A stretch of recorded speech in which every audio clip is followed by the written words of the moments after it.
Welcome to the Insubordinate Academic Podcast, our first episode of the first five that we recorded, and went, this will be our first episode. And in those Woo! five past episodes, there's been a lot of action going on in this world that I'm sure we're going to revisit. This is a new podcast, so our raison d'être, our mission statement, our vision, what we are doing on this podcast is to make transparent all of the injustices that take place either extraordinarily or regularly in our formal and non-formal places of education. So that can be anything from the time Kenny stole your I don't know, toy in kindergarten. Oh yeah. We'll probably won't be talking about that. We might get him as a To guest higher speaker. I education, didn't hear we that might though. have someone really upset about that still. We'll put Kenny and Jane back together again and see if we can fix this I'll thing. mediate it. Yeah, I like that. Yeah, So it's that's what the everything podcast is, from mediation. everything from higher education to the news to politics. So formal and non-formal education basically is how we're taught things, and that's what this podcast is going to be about. My name is C. Darius Stonebanks. People who are not really I'm close to call me Darius, unless your relatives from Iran. That's how you know. People who know me call me Christopher. People who don't know me call me Chris. And former Stone, They don't know my former, heart. and If you former call him Chris, you students, don't know his heart. former students just call me Stonebanks. I've been in I call you education. sir. Yeah, that's nice. I Mhm. think you mean it in a sarcastic way, though. Um, It's I've just like been in a edu- running joke that has continued on, and I'm like, now I can't do anything else. I've been in working in schools since the early 90s and higher education since 95. And yeah, now my mission myself is to expose the many bullshits that occur in our formal and non-formal education system. Miss Dombler, can you introduce yourself? I can. I feel like expose is like, I'm like, come bring to light. Hmm. Like I'm more like the peek in the light through the curtain, being like, oh, Okay. can we Okay. see that now?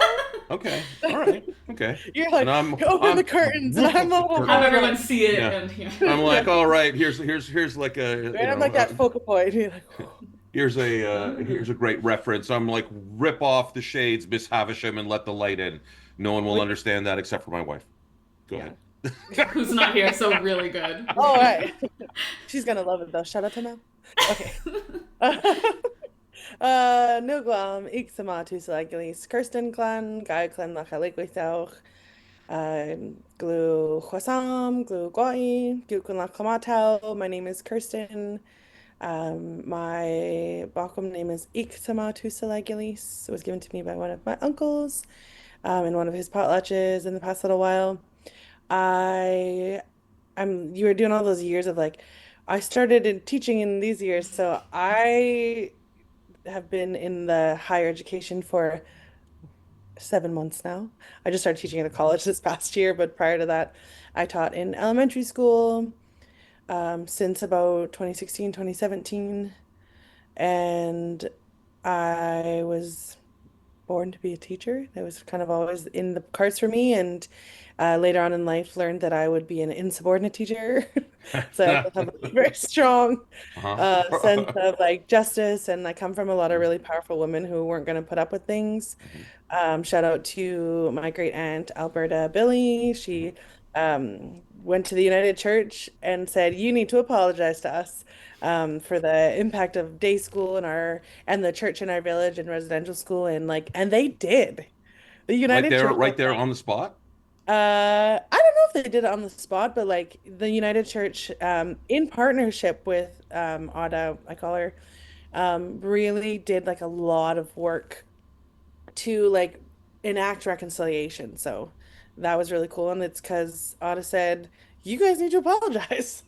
Yeah. And they were like, "Huh?" And then like they did the work, or they are doing the work, I think, still continuously. And so um that was pretty cool. And so yeah, I come from a lot of powerful women who knew what was right and who said so. And I think that's how it just trickled down to me eventually.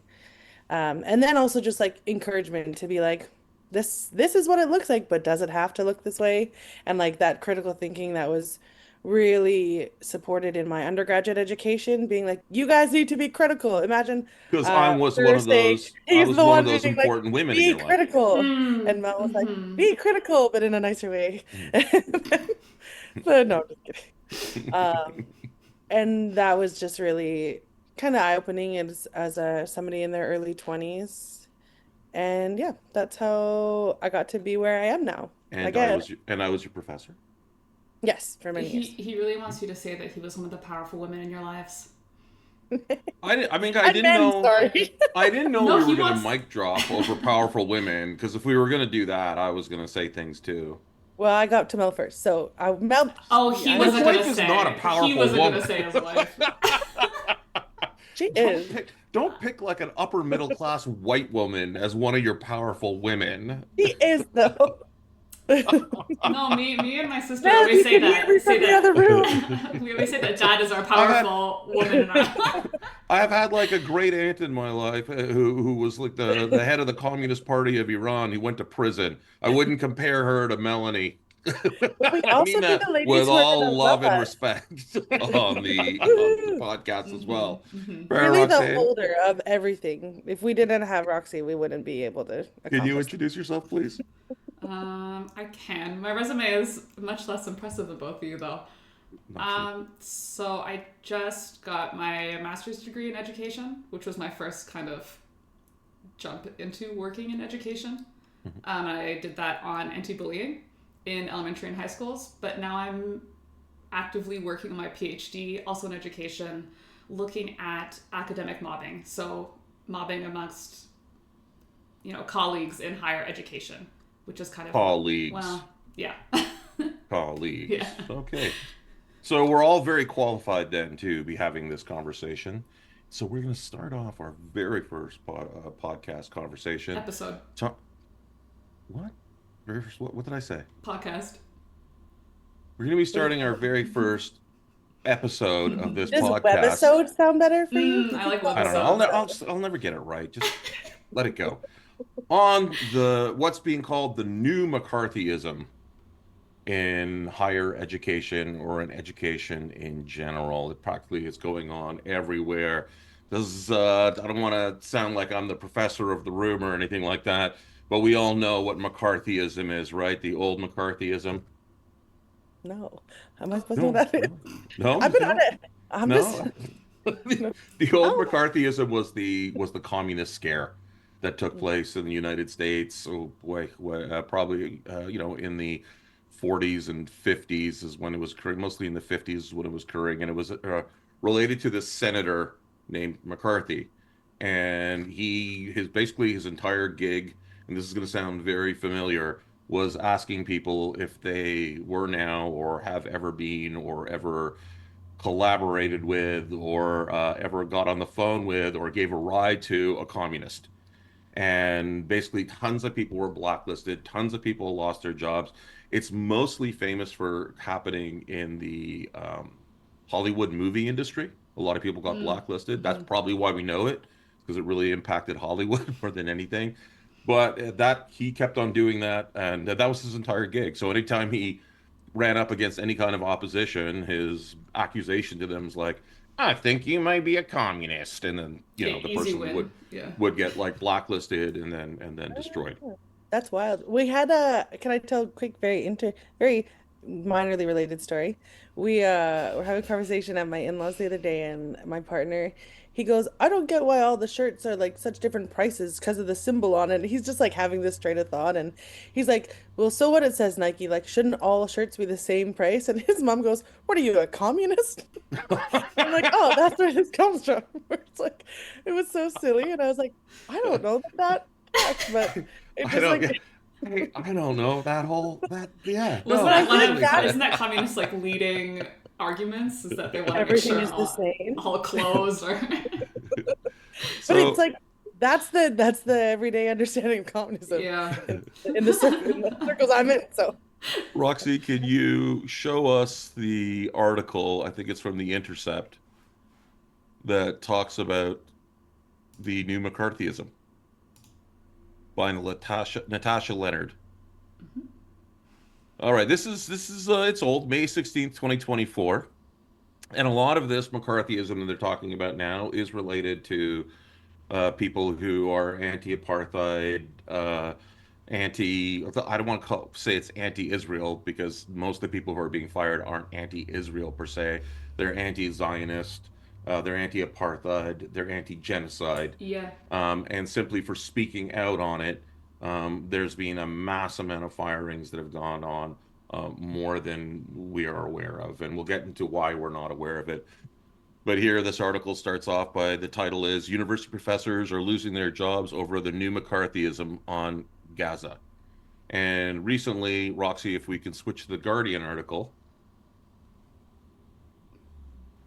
I don't think you gave me that. The Guardian article?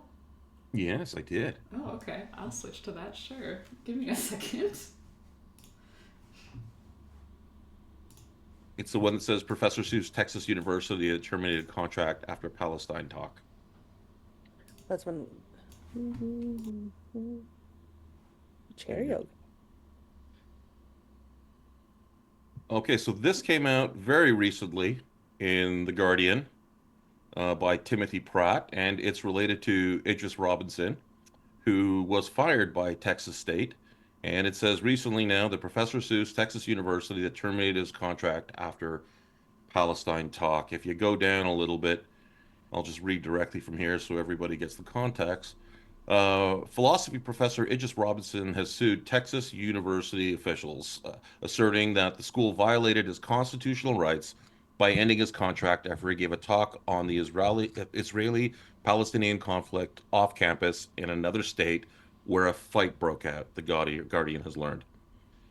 Perhaps in part because Robinson did not introduce himself as connected to Texas State at the event, it took several pro Israel social media accounts a year to identify him and launch a campaign to get Robinson fired, targeting the school's leadership and accusing him of being a terrorist and inciting violence. Go down a little bit. A tenure track professor with 4 years of stellar performance reviews, according to the complaint. Robinson has been told he will no longer have a job in May for a talk he gave 2 years earlier at a North Carolina anarchist book fair, in no way affiliated with the university. This all sounds horrifying. I got Yeah. to tell you, it all sounds very familiar. Robinson, the only black philosophy professor at Texas State, said he filed the complaint because he wants them to fulfill their side of the contract, referring to his performance reviews and tenure track, and to fight back against the prohibition of any discourse on Palestine that isn't part of the mainstream political class. Now, we're going to go on a little further. I just don't want to spend this podcast reading to everybody. The case is one of a growing number. Chloe Truong Jones, an attorney at Palestine Legal, said her organization has seen a marked increase since 7th of October 2023, obviously the famous October 7th date, in U.S. faculty members seeking legal help after being disciplined for speech on Palestine, rising from 37 such requests in 2022 to 150 of last year, a 305% increase. This is a very important stat coming up next. Of the faculty members contacting her organization who indicated their race or ethnicity, those are the ones that just stated it, 84% were people of color. So there's a lot to unpack right there. Yeah. But that is the new McCarthyism. I would say that the way that this is more than likely framed is, in the Pierce Morgan way, which is, do you condemn Hamas? Right? That is basically the discourse that's been going on since October 7th. I will attest, as a racialized Muslim myself, who immigrated to Canada. I mean, not immigrated, I was carried here as a little baby. Maybe I walked a bit. I don't know. I was like one. Who's Yeah, advanced? that- Advanced that- grade. I don't know. We don't have video. Immigration, it or really anything. makes a difference whether or not you're walking or being carried. I didn't realize. Yeah. See, if I took any steps in that Yeah. airport at the age of 1, that means I did it willingly. I wasn't taken there. I wasn't carried there. You But wanted I to can move I, here. I can attest that this kind of thought policing in institutions that are supposed to be about academic freedom, does not exist. That kind of academic freedom or freedom of thought does not exist on campuses in Canada, United States, or the UK, as we like to tell the world. Mhm. So, just your thoughts on what has been read to you or what you read yourself so far, Miss Dobler. First of Miss all, Dollar. your thoughts on the fact that this is the only black philosophy professor at Texas State who's being terminated. I don't know. It's disheartening, but not surprising. Like it's kind of the way things are going in the sense of like it's really, really sad that it's not surprising. And it's, I think in higher education, especially, like in my experience, it was like we were really pushed to be critical thinkers and pushed. And I think the tone of it all is really that like there is no this higher education, there is no higher education. There's still status quo. Mm. Like you're still expected to maintain the status quo. And as somebody who recently learned about uh what do they call it? Oh, I'm at the wrong article. What did you call it before? About McCarthyism. the McCarthyism.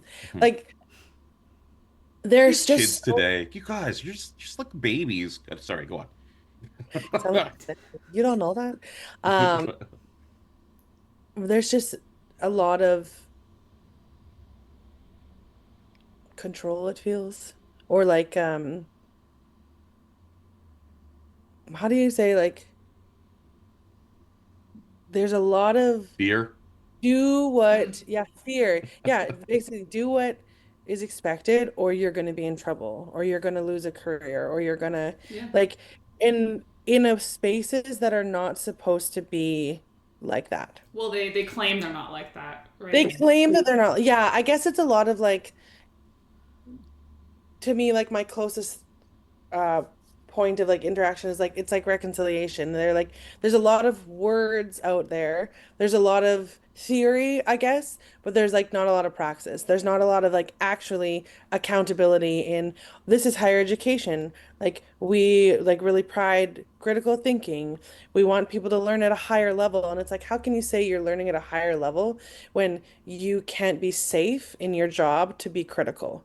So, for those Like people there's who don't know what reconciliation is, what does that mean in the Canadian context? So like reconciliation in the Canadian context is, I guess, yeah, episode one again, hey. Yeah. So, Because you um, babbled about it in the first three, Oh, but you wouldn't okay. stop.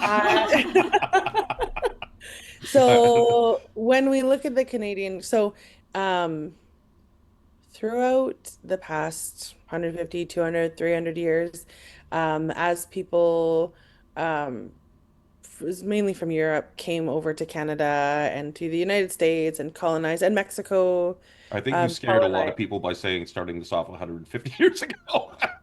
Not even, it's more than, it's like more than that. But So I can go uh, back in the last 150 years. I know, well, and it's just like the genocide that comes with colonization, Yes. which we can see in Canada, the current context is the genocide of Indigenous peoples. The Mhm, current context, mhm, which I think has been ongoing for a long time in like Palestine, which is like it's the same thing, like just the different levels of genocide of mhm, erasure of people so that other people can gain control of the land. Because if the people are there, then the land's up for grabs. And mhm. so reconciliation in Canada has been a buzzword that people use to say, oh, like, let's make peace. We've Yeah. colonized you, but now let's make peace. Yes. And it's like, well, I Yeah. Yeah, I don't mean, think Yeah. it it's works it's like like, that. oh, we said Yeah. we're sorry, so can't you just like leave us Yeah. Yes. alone? Like, Yeah. Yeah. Well, basically. yeah, Yeah. And It's a word. It's yeah, a it's a word and no word. action is what it is it's a Well, often. word that no is action. annoying. That is annoying. I hated when people started saying reconciliation. Oh, that annoyed me I so thought you much. were annoyed at what I just No, I said. hated that Oh because my god. as soon as it went to reconciliation, I was Mm. like, oh, they found a new word. It means an excuse to do less now. Well, yeah. Well, and I think, Mm. yeah, it is an excuse to do less. It's But funny they're because like, oh, I'm wearing a native shirt. That's reconciliation. And it's like, we need to move out of that zone. But also, at one point it was that. At one point it was land acknowledgements. And now it's like, okay, Hmm. we've done enough land acknowledgements, like let's level up. Like we need to like Yeah. actually what does it look like to empower Indigenous people? Um and like were they okay, I guess historically I'm gonna add like the context for the need for reconciliation is that over the past bit of time, 150 years, I don't know. I'm like, I should know these stats better. So I think in the late 1800s, they started doing residential schools where they would take our children out of their families at homes and they would go to these boarding schools where they were treated horrifically. Hmm. And that was happening all the way up until 1996. Like the last residential school closed in 1996. And so the way that John A. MacDonald wanted things to go is he said, if you kill the Indian and the child, then he can be a decent man.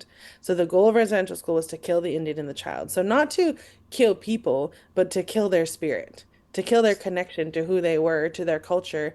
And it really created a lot of disruption in our family systems. There's a lot of Indigenous people who really held on to our culture and our traditions. And even when it was against the law to practice our ceremonies, they did it in secret. They found ways around it. My work, a big part of what I do is language work, so learning my language and teaching my language. And part of the language revitalization that I do is kind of coming, just like being aware of our history and so that when I'm teaching language, I'm mindful of how people might be feeling and the ways that people might not have language because their parents never taught them their language because their parents were like beaten up by teachers for speaking their language. I hate to And be a so smarty like, pants here. yeah, I hate to do it. I hate to be a smarty please. pants, but I'm going to do it. So that term "kill the Indian, save the man" came from a dude named Richard Pratt. And Richard Pratt was an American in the military, and he started the first residential school, which I believe In I'm looking Canada at or in the States? in the States. But Oh he yeah, got the they idea, called it boarding schools, yeah. yeah, he got the idea from a Christian minister in Canada. I think that's Mm-hmm. where he got the term from. And to make this jump, Please. to show you Please how bring this it kind back. of Yeah. idea, not to bring it back, to show you how it's so interconnected, is that the entire idea of reservations and residential schooling and that whole idea of like kill the Indian, save the man, that idea was very much studied by South Africa for apartheid, and then that idea was then transported to Israel for the kind of apartheid that we see there. And we even see this idea right now that is being pushed, and now we've gone a little bit off topic here. We see this idea being pushed where they're looking at the education system that Arabs and Muslims are getting in the Middle East, saying we need to change the education system, meaning the West needs to change the education system in order to put better ideas into the Muslim mind, right? So you can see these things are just constantly repeating. Okay, so Okay. So does that okay? that And I think answers. like that it's like the colonization of the mind. So like kind of like pulling it back to where we were with higher education, where it's Mhm. if we're able to have empathy and if we're able to educate young minds, so meaning undergraduate students, but really anybody who is curious, and if we're as humans able to go into experiences with curiosity Mhm. and with thoughtfulness and with critical thinking skills which are taught to you all, especially in undergraduate degrees and higher education, then it's a threat to organizations that want to push colonization and push this one single idea. So it makes sense why these powers that be want to quiet the voices of critical thinking because if we humanize what's going on in Palestine and we recognize that everybody on the ground there are people, they're people just like us, then the people who actually do have a lot of power, especially young people who are in the are going to say like, "Hey, this government system isn't working for me." But it's So easy it's to not right. Yeah, it's easy to kill critical thinking yeah, by just telling somebody they're wrong. It's really, totally. it's really, Well, if you go right? down further into that article, and Roxy, you don't have to show it, from The Guardian, one of the things that comes out is how, how offensive, Robinson was, and all these things they said were violent and were this in his presentation once they got hold of the video of the presentation, and he was like, no, it was a joke. And he says it twice in the article. It was a joke. And he said I made these comments that were made humorously, meaning I'm talking to an audience. You have a certain relationship with an audience. It's in an anarchist book club. Yeah, well, So it's the just way like you're ignoring the so context entirely just to make something yeah, to so annoying. like the way that you're going to talk there is very differently than the way you're going to talk that, let's say, if you go to an Anglican church and you're talking to, a congregation about what, the research he does or Mm. something like that. He's going to communicate obviously differently depending on his audience. But then that's one of the things about this kind of like McCarthyism or this, do you condemn Hamas kind of Yeah. situation that we're in, is that anything that you say, especially as a BIPOC person, if you're Black, Indigenous, or a person of color, I can't believe you said that. That Well, wasn't a it's joke. all under scrutiny, no Oh, matter what, oh no matter God, where you are, you're I'm so policed. scared of what Yeah. you just said. So I remember, I remember, I'm sure I've told you guys this in a class before, but my feelings about formal education is that it's not a savable thing. If you really want to decolonize, you're gonna have to rip it down. You're gonna have to start it over again. Now, I had a chair of the Department of Education when I was at McGill. The person who first hired me made a comment about my CV saying like, "Oh, I see you've got a lot of like experience in elementary and in pre-K and in at CEGEP." He goes, "But what have you done any work in high schools? What do you think about high school education?" And I didn't know what to say because I didn't have anything positive to say about like a high school system in Canada at least. And I said to him, "Whoa, what do you think about high schools?" Like I just kind of turned it around on him. And he got really serious and he looked at me and he went, "I think we should burn them all to the ground." I was like, "Oh, thank God." But now a comment like that, if I said that in a class, which I'm Oh, sure I've told you the story, well, oh my God, I'm a terrorist. I'm calling for the burning down of schools, yeah. and that's what they do. And then they get so serious about what you said, and oh my God, I'm so offended. This is so hurtful. And that's one of the tactics that's used is this like being ultra offended Mhm. by what you said. So definitely that is, it shows that, if you are taking a a point of view that is actually like you're saying using critical thinking, if you're kind of going like, well, I'm going to compare this and I'm going to compare this and I'm going to look at the history and I'm going to look at like, these things we talk about like decolonization and colonialism and imperialism, like all universities, especially in Canada, are claiming to do, well, then this just it's just not adding up. Like it's not adding up. But you're now becoming insubordinate, Mhm. right? You're becoming That's the name of the insubordinate. show. Yeah, you're becoming insubordinate about the way you're doing it. And the other part that you see here is that you have to be, because you're being hyper scrutinized about everything, even the imagination of you doing something is you doing something, Mm. right? Even the imagination. So, as a So you point of could do it, comparison, and you're like, but you didn't. you could do it. I mean, I could do a lot of things because I'm a really big guy, But that's but it. Well, Yeah. what? Huh? You're like, I could but lift I those weights. haven't. Yeah. You Yeah. know, I mean, And that's the thing the is like it's. perceived threat of even the threat wasn't even Mhm. made. I remember this came Yeah. up It's with the you. imagined threat. Yeah. I remember But it's this like came it's up. from your I imagination. remember this came up with you on a post that you made, and you Yeah. can tell me to cut it out if you want to. But Yes. you were kind of like just like thinking and going, when I think about our people, I mean, what is it you said?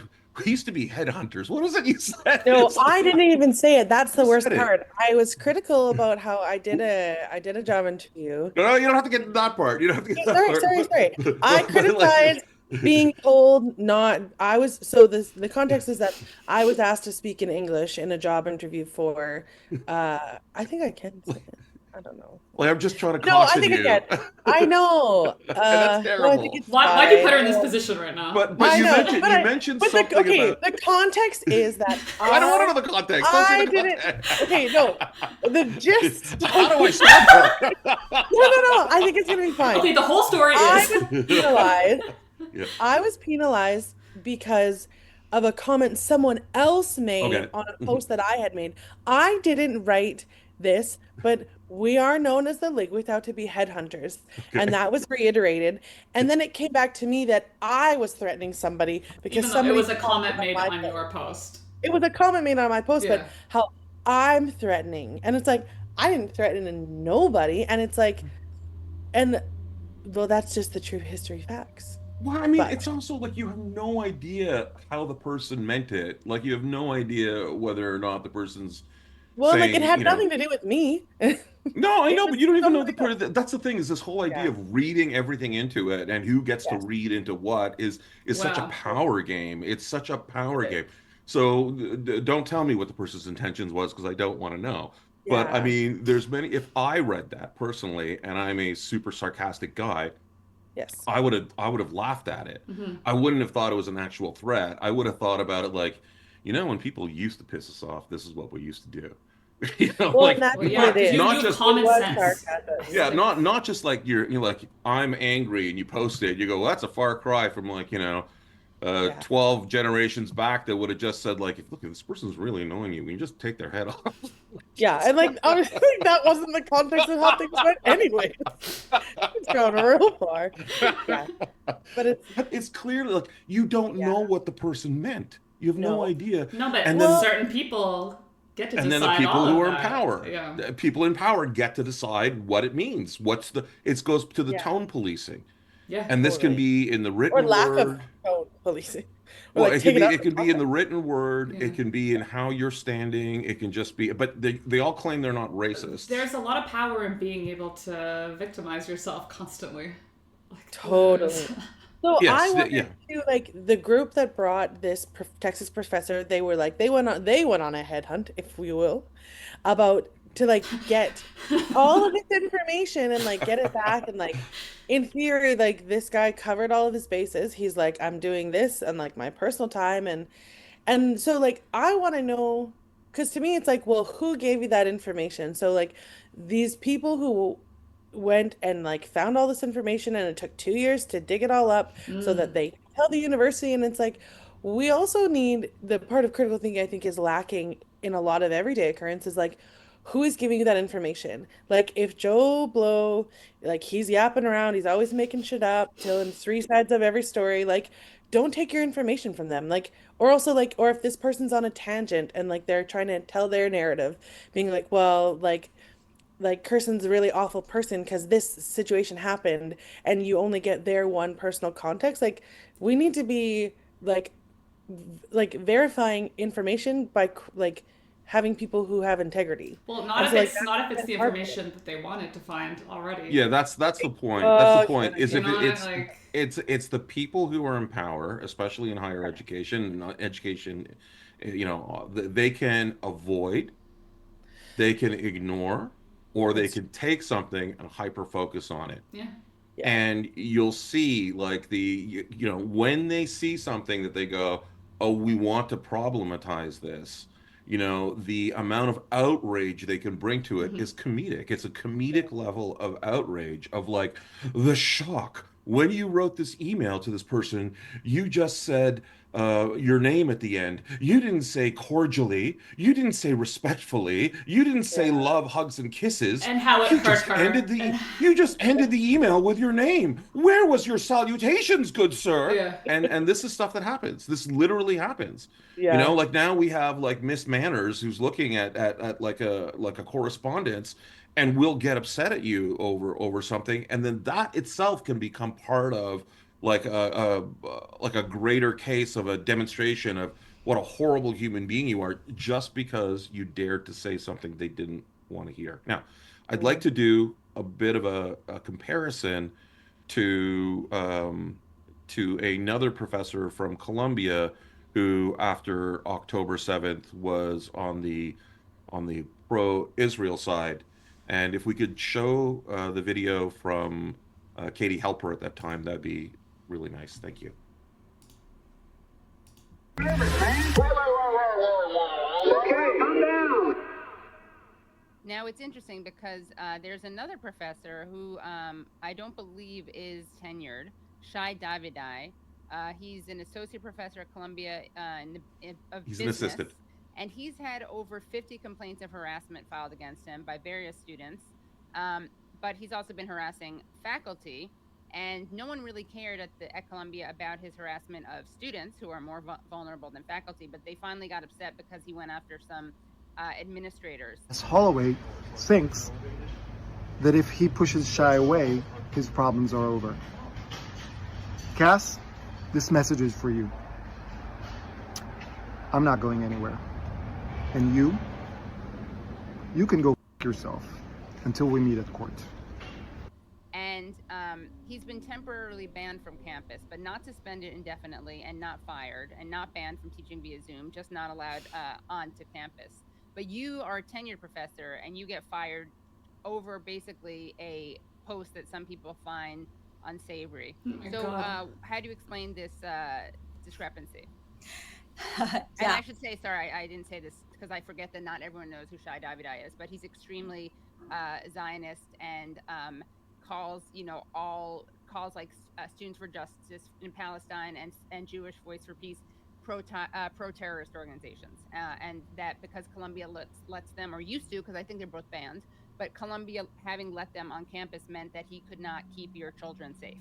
Jewish parents out there. To every parent who sends their kids to Columbia, I want you to know one thing. We cannot protect your child. I'm not saying this as a professor. I'm speaking to you as a dad. We cannot protect your children from pro-terror student organization because the president of Columbia University, of Harvard University, of Stanford, of Berkeley will not speak out against pro-terror student organizations. And I'm not even sure he's banned. I think he's banned from the main campus, but not the business school. I could be wrong. Okay. But, Yeah, we'll stop there. We'll stop there. That's because I really want to kind of focus on Shai. Maura Finkelstein is herself Jewish. She's a professor who was tenured, and she was terminated for making a pro-Palestinian statement. I contacted her originally when she was terminated. Very nice. Very, very nice person. I should We're gonna get her on the webisodes. We'll see. We'll see if I can ask her if she's interested. Oh, you're gonna say she's here right now. Yeah, she's giving us an update. Yeah, in the closet. The closet just opens up. So I don't want to get too focused on her. Rather, I want to just kind of, and I gotta say that looking at Dr. Davidai's work and who he is, he's kind of a complicated guy for me. He's like I want to focus kind of like on the things that he said, and there's other videos where he's quite angry, and he's being recorded on campus, like very angry, and I find it interesting that the kinds of things that he says are allowed, the kinds of things that the way he speaks, getting angry because he's angry. Well, he's definitely angry saying it. Yeah. It's allowed. And Maura's right. He was an untenured assistant professor who was not, after he made those statements, like against the higher administration, which you're allowed to do, by the way, as long as it's nonviolent. You're allowed to critique, the institution. So are you though? Yeah, you're not. Like it would, like, but is he it like is. one of those square charts where it's like if you look like this, you can say this, Yes. and if you look like this, it's like one of those like Well, he's absolutely, he's absolutely. screaming, yelling, hooting, hollering. No one cares. Yeah. But if any BIPOC member even like raised their voice, we can't. Yeah, have and peace we know with that. us. I mean, we know that from soon to be friend of the show, Ame Avalonka. yeah, exactly. From York University. Simply, being a black man talking about the black experience on the campus and feeling impassioned about it, same way Shai was impassioned about it. I'm not calling him Shai, like we're friends. He's also here. Was considered a threat. He was in the closet with Laura. They're not getting along very well. Actually, I don't even know if they wouldn't get along, because I have to give the guy a little bit of credit that, the more I looked into him, the more it seems like he is kind of considered by like very right-wing people to be a peacenik. He's kind of a complicated guy, so I don't like to kind of just like tar everybody the same way. Sure. What I think is interesting, though, in it is that when he made those statements that were not hearsay, it was not somebody reporting, but they were caught on video. Well, he's doing it on. He wants it to be recorded. Yeah. I mean, he's making these Yeah. statements. That's the Yeah. context. Is that Yeah. like, Really huge statements for Nothing happened to him. yeah. Like he Huge was statements. he was banned from an area of campus where there were pro-Palestinian protests going on, so that he wouldn't intersect with them. But he wasn't fired from his job. And the investigation basically ended with them saying, yeah, we couldn't find any kind of forms of harassment or wrongdoing. And that also connected with him saying, yeah, I'm leaving this university. So he put out like right away, when they sent him an email going like, we're ending this this investigation. We didn't find any wrongdoing. And he basically put on Twitter, boom, told you I was innocent. But I mean, I don't want to take away anybody's right to be emotional, Yeah. right? Because I know But that if you put two pictures beside each other of somebody who doesn't look like him making those kind of statements, Yeah. it doesn't like, make who sense. would have been there? That would have been shut down. And if he's unaware to make that connection as well, that's, you know what I mean? Like, you have this privilege, and you're using this privilege in a way. I don't know if he is. I don't know if he is unaware, because But if he think is the information. I think So the if he is information. aware, then he's manipulating, then like flexing. I don't know. I did a Speak little out bit of with them. research from him. His parents are from Israel. He was born in Israel. He refused to serve in the West Bank, and he served in the Israeli Navy as a medic, because he's described by everybody as being a peacenik. He's also calling like Yeah. pro-Palestinian organizations Terror. pro-terror. You know what I mean? Yeah. Like, and these are protests Yeah. that are against and- like and children again, dying, and that's pro-terror. I don't know, because I actually believe that I think that universities should be spaces of people showing those kinds of emotions. I know I'm not allowed to do it, But I feel I like it should think be they like should be. in a way that's safe for everybody, and it's safe for him, but it's not safe for anybody else right now. And I think that's the Yeah. point of like it's not and it's not a bad thing to have dialogue and to have conflict, and it's not a bad thing to be full of emotions.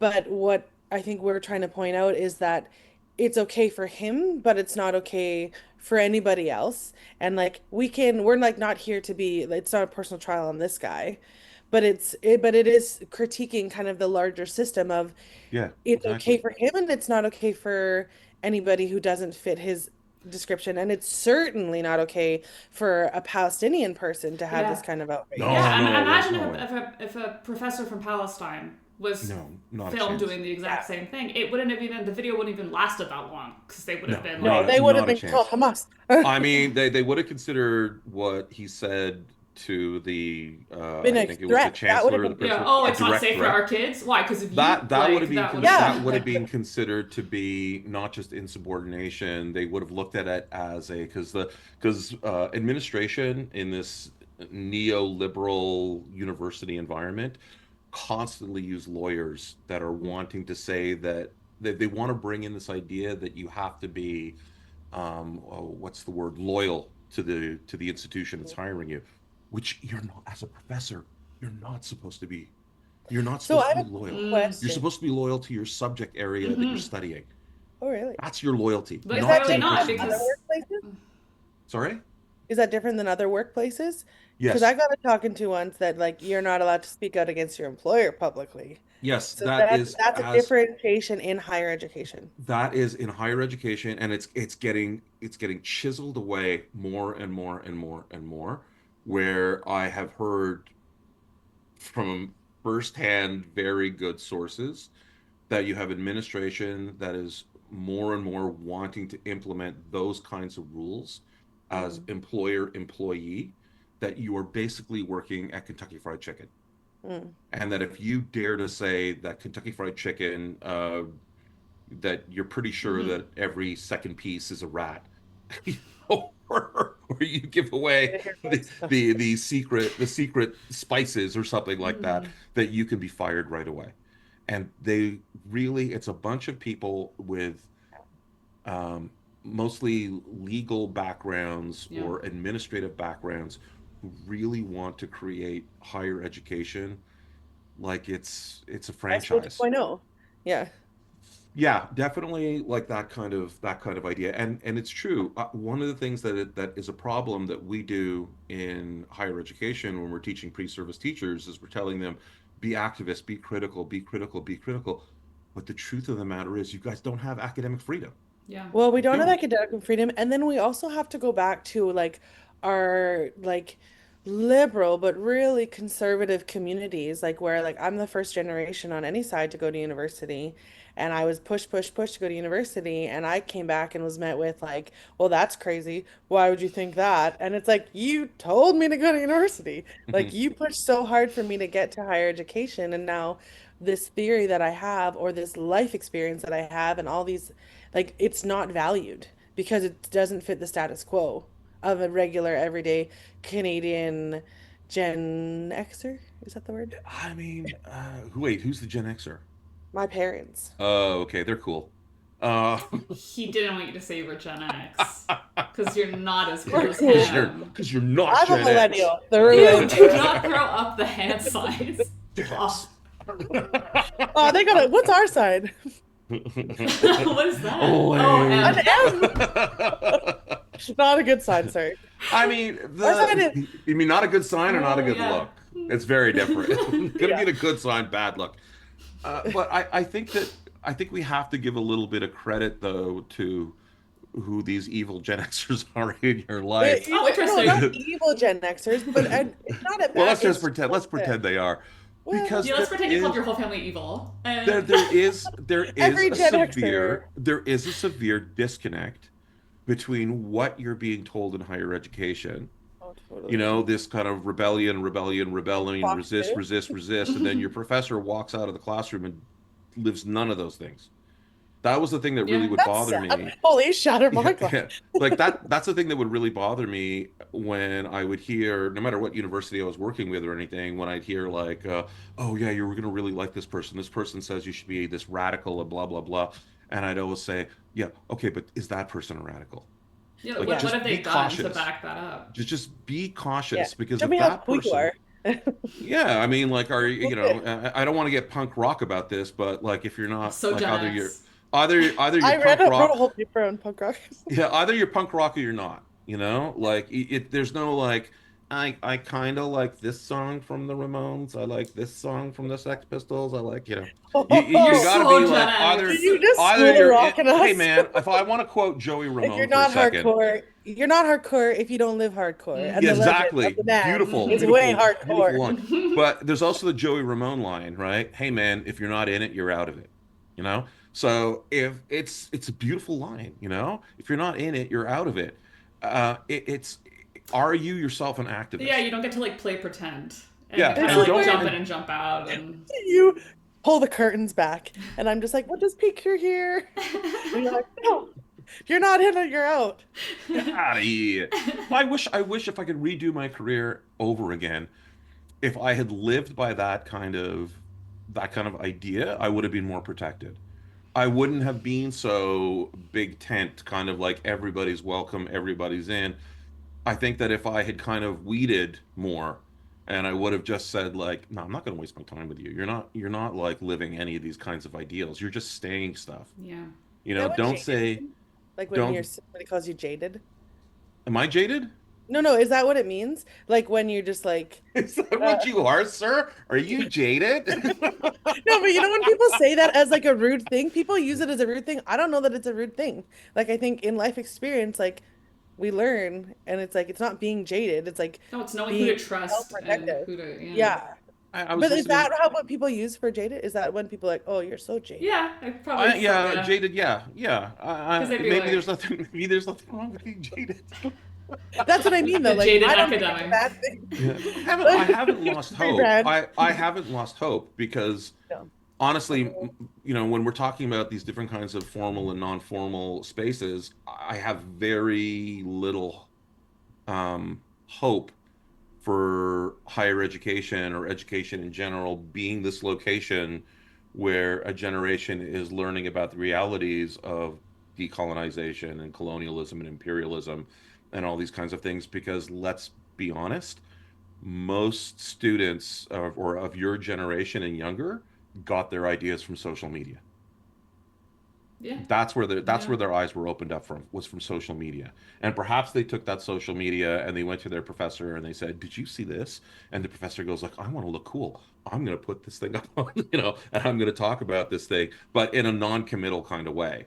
So Yeah. it's really the social media, I think, from my observations, that has made the biggest difference in terms of how an entire generation in Canada and United States, in the UK, France, have. You want me to give you other countries? Yeah, what else is there in the world? How many countries can you Mexico. name? Do the song, do the Animaniac song.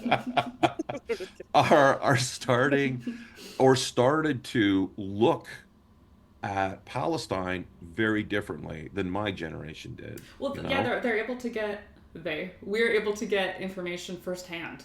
Yes, There's that too. nothing, right? I mean, That too. Yeah, and there's there's also independent like news sources that yeah. we're able to like access now. So things aren't always filtered through the lens of what Yeah, the and the status whole quo wants to idea, see. of like, yes, there were, let's be fair, there were, professors and then teachers in schools who were talking about things like decolonization. And yeah, I think they were doing it in a super wimpy way that didn't really mean decolonization. It's I think safe. it was, I think it was window It was safe, dressing. especially safer at the time. Yeah. Yeah, but however, they put the idea, whether they expected it or not, in a generation's head.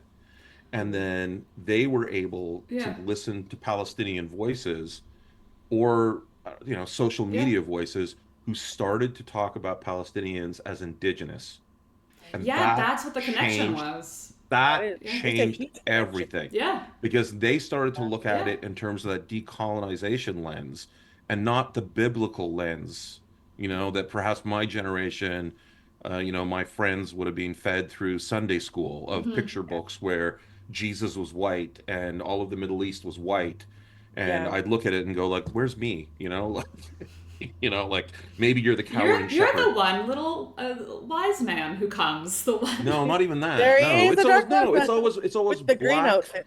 No, it's always black, East Yeah. Asian, and white. Yeah, you're right. No, I'm not even in that group. Okay, so you're the little shepherd. I'm a little scared shepherd. Yeah, Oh. It's So Oh, you can see that wow. that's the location really where this change has taken place. And for poor, like all these poor professors like Maura Finkelstein and uh, Idris Robinson, Mhm. they're taking these huge risks by just having these moments of truth, just these moments of truth, and it's an immediate bam. Mm. You're gone. How dare you speak out against the powers that be, which is literally what's happening here. Yeah. Yeah. And I think too, like even the Texas professor suing back the university, holding them accountable, like those are the swings that we're having to take. Like you've had to take it, I'm taking it. It's like we have to go up against these massive organizations, Mm, just like my grand did against United Church or like my ADA, where it's like if we're not making those swings, then then somebody else is going to have to. But if we can do this now and plant the seed, and the yeah. vision for me is always like grass sprouting through cracks on the concrete. Like no Mm, matter what, like the things will prevail. Like we will prevail. You can pour all the concrete on us as you want. right. Like we have to prevail, and like we do have to take these big risks. Yeah. And then maybe the next generation or 2 generations or 3 generations down the line, then it's an obvious thing, where it's like especially in current context of like what's going on throughout North America, just like the general tone where it's like shifts are happening, things are cracking, and like we're gonna split these cracks wide open. Or maybe I we're not. Or maybe we're gonna we were.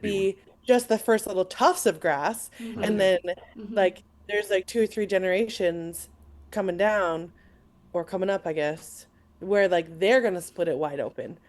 Where it's like if these things don't happen, or like I'm wondering too if I've not been along live enough to like see these cycles perpetuate, where it's like, can we spread enough knowledge, enough love, enough care, enough critical thinking to these kids that we're educating or these cousins that we're educating right now so that they can see things for as they truly are and like stick to their own value system? And like, can we do that, especially through social media? Because I think you're right with that. Can we push enough forward so that like 10 more kids than us, like can we influence, God, we're influencers now. Can we influence, like, can I influence 4 people Mhm. to do something different, and do those 4 people, and it's like kind of that generational Mm-hmm. thing instead of, and like we hear these stories all the time about how, oh, it was different back then, and it's like, and it's going to be different in the future, you I know? agree with everything that you said. I think it's a lovely kind of hope that you have. You gotta. Um, I, Yeah. I, to me right now, and maybe this is, I don't think this is, maybe this is more of a realist aspect that I have Yeah, or are about it. you feeling jaded? No, I'm just kidding. Yeah, yeah. I just don't want to give these institutions credit anymore for Totally. pretending that they are spaces that reflect decolonization, that they reflect, Yes. Yeah. anti-colonialism, that they are actually, about whatever you want to call it, diversity or multiculturalism. No, we I gotta we want gotta to, rip that window dressing off. yeah, Accountability. It's that like, has show to be us your said. receipts. Yeah. Yeah, that has to be said. Like Stop making you want to, promises that you aren't use real. those words if you want Yeah. to, but that's not this place. Yeah. Yeah. Okay, And and you're does gonna, your marketing team know that? Because we're gonna hold these people yeah, accountable. Mm-hmm. and when you talk about it, admit you're not ready for it. Just admit Mm. it. Admit that you yourself Yeah. are not ready Hate to that. step Yeah. aside and let somebody else who maybe earned it more than you did, who's a, Imagine. who's an indigenous person, take that spot. Admit it. Just admit it. And they're Totally. not willing to admit it. They never have Like, been willing to let admit it. like actual Palestinian people in academia share their truth, Where it's like that's like No, it's that's like, scary. okay, Don't you? firing a Palestinian professor for like that's gotta be the fucking line. Like firing like a black professor for like But it's being not like though. But like it's that, not. It's no, but it's we the gotta make easiest. it the It's, line. yeah, we Yeah. do, but the only way to do it is to do what we're doing in this podcast, which is We're the best. making these injustices transparent. Yeah, you gotta So embarrass like you them. said, so You like you like said, so somebody like Robinson or or Maura Finkelstein who have gone through this, we hear their stories, no damn NDAs, mm-hmm. no confidentiality, Mm-hmm. speak the truth, tell us what happened, name names, it's time for this to end Yeah. and for there to be consequences for these people who do what they do, and that they should either admit they're wrong or they need to move aside. And that's my take on Yeah, it. it's okay to be wrong. It's worse It's to okay to be be wrong. wrong and be an asshole about it, and like it's worse to put your foot like to like what's that thing? Drag your feet about it. Just like be honest. Like that's uh integrity. Yeah. I wanted you to really go on further with the whole drag your feet on it thing. I'm like, I couldn't, how do you say I that? was really hoping that it would be some kind of Flintstone reference, Sometimes you you gotta know, put your big feet in your car with and no bottom. no bottom. You got to You gotta run, You run gotta really roll fast. especially with the cost of gas these days. All right. it. Then you gotta, yeah, no pedicures in here. That's, what is your advice for today? What is your Hmm. you usually give What is advice? my advice? I think my advice from today, from this conversation, to any young people who are going into education in any form whatsoever, and I include, like, if you're going to the news, media, if you're going into, being an elementary school teacher, and you have this sense of justice, and you have this sense that, like, hey, look, the dominant line that's being told is it's not the truth, and you want to speak up, choose your friends very wisely. Don't automatically believe somebody who has said that there's some kind of social justice warrior or some kind of activist, or they say like, Or they say they're connected to some people that, or like nations that they're maybe not connected to. Ooh, oh, that's a different thing altogether. We could do that one day. Sorry. Or if they do, which this would happen to me all the time, Kirsten. Well, why don't you say it and I'll back you up in a meeting? hey, And then you never say gets something far in a enough. meeting, and the other person is sitting there They're on their like, phone "What's going, over?" "What?" You know? Don't just pick your crew Actions very speak carefully. louder It than doesn't words. it doesn't have to be your colleagues, quote unquote colleagues at work. It can be beyond that, and just recognize that if you are going to stand up against things that are wrong and against the main powers, you're going to be insubordinate. And that's We'll a make you choice you have to let make. us know. We'll send you the care package. We'll send you the intro package. You get a shirt. No, I'm just kidding. Oh. Oh. All right, guys, that's it for this episode or webisode or whatever. I don't know what the hell you call it. Episode, And we'll see you soon. Bye. Boing, boing, boing. Boing, boing, boing, boing.